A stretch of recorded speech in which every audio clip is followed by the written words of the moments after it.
morning, everybody. It's your girl B, and I got a request from my sister and her kids to read one of their favorite books. So I will be reading Bunnicula, A Rabbit Tale of Mystery by Deborah and James Howe. Hope everybody enjoys it. And to my sister, my niece, and my nephew, this is for you guys. Editor's note. The book you are about to read was brought to my attention in a most unusual way. One Friday afternoon, just before closing time, I heard a scratching sound at the front door of my office. When I opened the door, there before me stood a sad-eyed, droopy-eared dog carrying a large, plain envelope in his mouth. He dropped it at my feet, gave me a soulful glance, and with great quiet dignity, sauntered away. Inside the envelope was the manuscript of the book you now hold in your hands, together with this letter. Gentlemen, the enclosed story is true. It happened in this very town to me and my family with whom I reside. I have changed the names of the family in order to protect them, but in all other respects, everything you will read here is factual. Allow me to introduce myself. My name is Harold. I come to writing purely by chance. My full-time occupation is dog. I live with Mr. and Mrs. X, here called the Monroes, with their two sons, Toby, age 8, and Pete, age 10. Also sharing our home is a cat named Chester, who I am pleased to call my friend. We are a typical American family, and still are. Though the events related in my story have of course, had their effect on our lives. I hope you will find this tale sufficient interest to yourself and your readers to warrant its publication. Sincerely, Harold X. Chapter 1. The Arrival. I shall never forget the first time I laid these now tired old eyes on our visitor.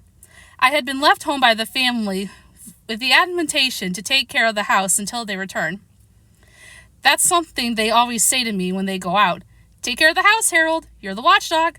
I think it's their way of making up for not taking me with them. As if I wanted to go anyway. You can't lie down at the movies and still see the screen. And people think you're being impolite if you fall asleep and start to snore or scratch yourself in public. No, thank you. I'd rather be stretched out on my favorite rug in front of a nice whistling radiator. But I digress. I was talking about that first night. Well, it was cold, the rain was pelting the windows, the wind was howling, and it felt pretty good to be indoors. I was lying on the rug with my head on my paws, just staring absently at the front door. My friend Chester was curled up on the brown velvet armchair, which years ago he'd staked out as his own. I saw that once again he'd covered the whole seat with his cat hair, and I chuckled to myself, picturing the scene tomorrow. Next to grasshoppers, there was nothing that frightened Chester more than the vacuum cleaner. In the midst of this reverie, I heard a car pull into the driveway. I didn't even bother to get up and see who it was. I knew it had to be my family, the Monroes, since it was just about time for the movie to be over. After a moment, the front door flew open. There they stood in the doorway, Toby and Pete and Mom and Dad Monroe. There was a flash of lightning, and in its glare, I noticed that Mr. Monroe was carrying a little bundle, a bundle with tiny glistening eyes. Pete and Toby bounded into the room, both talking at the top of their lungs. Toby shouted, "Put him over here, Dad!" "Take your boots off, you're soaking wet," replied his mother, somewhat calmly, I thought, under the circumstances. "But Mom, what about the first stop dripping on the carpet?" "Would somebody like to take this?" asked Mr. Monroe, indicating the bundle with his eyes. "I'd like to remove my coat." "I will," Pete yelled. "No, I will," said Toby. "I found him." "You'll drop him." "I will not. You will too." "Mom, Pete punched me." "I'll take him," said Mrs. Monroe. "Take off your coats this minute." But she became so involved in helping the boys out of their coats that she didn't take them at all. My tranquil evening had been destroyed, and no one had even said hello to me. I whimpered to remind them that I was there. "Harold," Toby cried, "guess what happened to me?" And then, all over again, everyone started talking at once. At this point, I feel I must explain something. In our family, everyone treats everyone else with great respect for his or her intelligence. That goes for the animals as well as the people. Everything that happens to them is explained to us. It's never been just, "Good boy, Harold," or "Use the litter box, Chester." At our house, oh no, with us it's, hey Harold, Dad got a raise and now we're in a higher tax bracket. Or come sit on the bed, Chester, and watch this Wild Kingdom show. Maybe you'll see a relative. Which shows just how thoughtful they are. But after all, Mr. Monroe is a college professor and Mrs. Monroe is a lawyer. So we think of it as a rather special household. We are, therefore, rather special pets. So it wasn't at all surprising to me that they took the time to explain the strange circumstances surrounding the arrival of the little bundle with the glistening eyes now among us. It seems that they had arrived at the theater late, and rather than trip over the feet of the audience, already seated, they decided to sit in the last row, which was empty.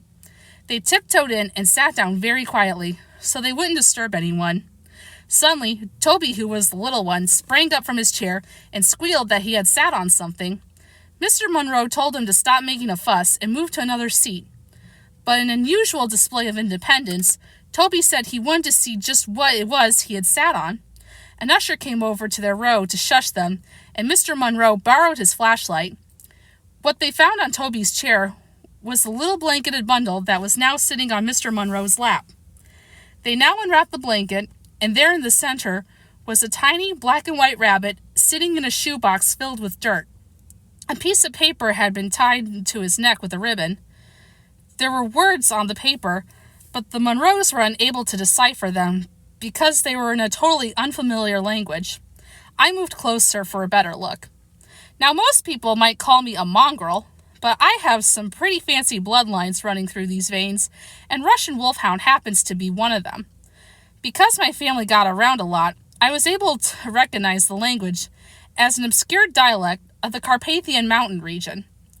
Roughly I translated, it read, "Take good care of my baby," but I couldn't tell if it was a note from a bereaved mother or a piece of Romanian sheet music.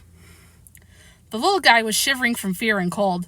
It was decided that Mr. Monroe and the boys would make a home for him out of the old crate and some heavy-duty wire mesh from the garage. For the night, the boys would make a bed for him in the shoebox. Toby and Pete ran outside to find the crate, and Mrs. Monroe went to the kitchen to get him some milk and lettuce. Mrs. Monroe, I don't think bunny rabbits are supposed to have milk. Continuing.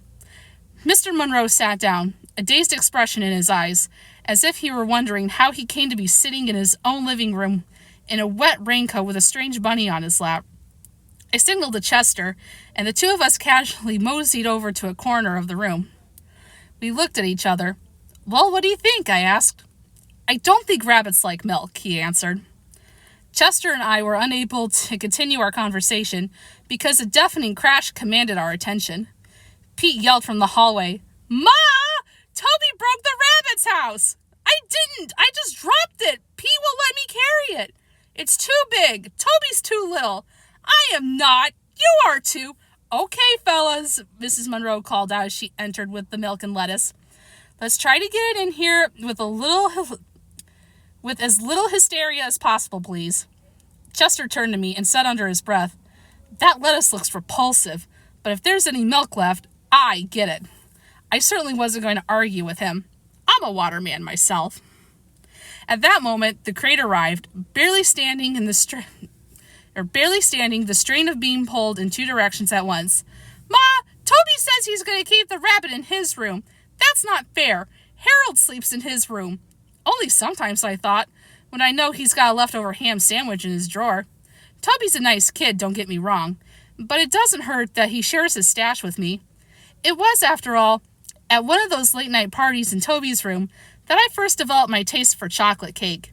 And Toby, noting my preference, had kept me in chocolate cake ever since. Pete, on the other hand, doesn't believe in sharing. And the only time I tried to sleep on his bed, he rolled over on me and pinned me by my ears so that I couldn't move for the rest of the night. I had a crick in my neck for days. "But he's mine," Toby said. "I found him." "You sat on him, you mean." "I found him and he's sleeping in my room." "You can keep smelly old Harold in your room, and Chester too, if you want to, but I'm going to keep the rabbit in mine." "Smelly old Harold." I would have bitten his ankle, but I knew he hadn't changed his socks for a week. Smelly indeed. Mr. Monroe spoke up. I think the best place for the rabbit is right here in the living room on that table by the window. It's light there, and he'll get lots of fresh air. Pete's taller than I am, Toby cried. He'll be able to see the rabbit better. Too bad, Squirt. Okay, said Mrs. Monroe through clenched teeth. Let's put him to bed and make him comfortable, and then we can all get some sleep. Why? Pete asked. I don't want to go to sleep. Mrs. Monroe smiled a little too sweetly at Pete. Look, Ma, said Toby. He's not drinking his milk. Chester nudged me in the ribs. Didn't I tell you? He asked. Excuse me while I make myself available. Hey, said Toby. We gotta name him. Can't that wait until tomorrow? Asked Mr. Monroe. Both boys shouted in unison. No, he has to have a name right now. I have to say I agree with them. It took them 3 days to name me, and those were the 3 most anxious days of my life. I couldn't sleep at all, worried that they were really going to call me Fluffy, as Mrs. Monroe had suggested. Well, all right, sighed Mrs. Monroe. What about, say, Bun Bun? Oh, there she goes again, I thought. Where does she get them? Ugh, we all said. Well then, how about Fluffy? She offered hopefully. Pete looked at his mother and smiled. You never give up, do you, Ma? Meanwhile, Chester, who had been named Fluffy for a short time, was rubbing against Mrs. Monroe's ankles and purring loudly. No, Chester, not now, she said, pushing him aside. He wants to help us name him, don't you, Chester? Toby asked as he scooped him up into his arms. Chester shot me a look. I could tell this was not what he had in mind. Come on, Harold, Toby called. You've got to help with the name, too. I joined the family, and serious thinking began. We all peered into the box. It was the first time I had really seen him. So this is a rabbit, I thought. He sort of looks like Chester, only he's got longer ears and a shorter tail, and a motor in his nose. Well, said Pete after a moment, since we found him at the movies, why don't we call him Mr. Johnson? There was a moment of silence. Who's Mr. Johnson? Asked Toby. The guy who owns the movie theater, Pete answered. No one seemed to like that idea. How about Prince? Said Mr. Monroe. Dad, said Toby, are you kidding? Well, I had a dog named Prince once, he replied lamely. Prince, I thought. That's a silly name for a dog. We found him at a Dracula movie. Let's call him Dracula, Toby said. That's a stupid name, said Pete. No, it's not. And anyway, I found him, so I should get to name him. Mom, you're not going to let him name him, are you? That's favoritism, and I'll be traumatized if you do. Mrs. Monroe looked in wonder at Pete.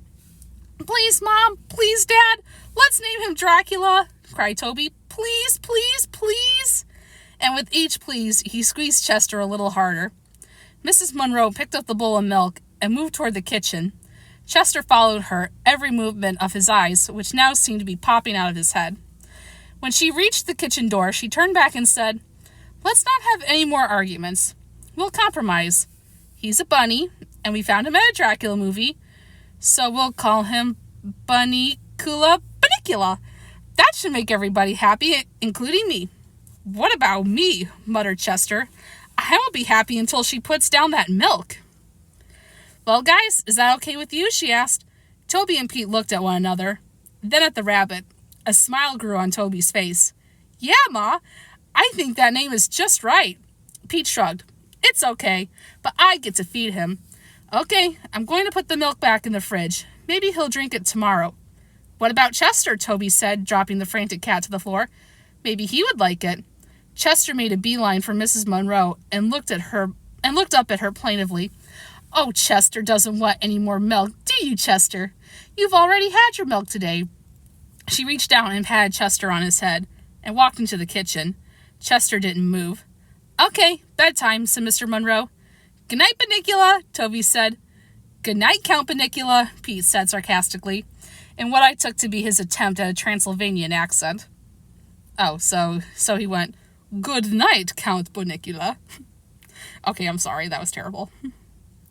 I may be wrong, but I thought I saw a flicker of movement from the cage. Good night, Harold. Good night, Chester. I licked Toby good night.